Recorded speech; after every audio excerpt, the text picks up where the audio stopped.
Last week, I watched a 40-minute video about abandoned malls. The week before, I was knee-deep in conspiracy theories about lost media. Yesterday, I somehow learned everything about 17th century bread baking techniques. And I'm not alone. Welcome to the era of the internet rabbit hole, where the algorithm doesn't just know you, it turns you into an expert on things you never asked to know. The term rabbit hole comes from Alice in Wonderland, and online, it means falling into a spiral of increasingly deep, obscure content. But it's not just about watching a lot. It's about being pulled into something weirdly specific and not knowing how you got there.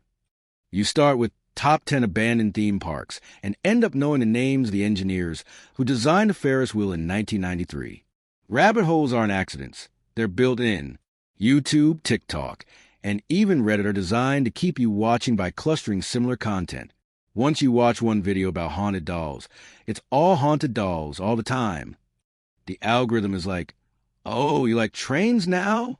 Say no more. And suddenly you're subscribed to 7 train restoration channels and following a guy named Dave who only eats on Amtrak. So why does this work? Because rabbit holes are gratifying. They give us pattern recognition, mastery, a little mystery, and a sense of belonging to a weird, specific group.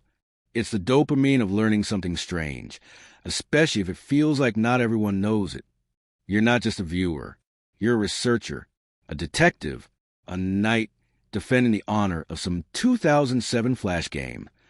Rabbit holes are making the internet feel like a collection of micro-worlds. Everyone's an expert in something, and no one's watching the same stuff anymore.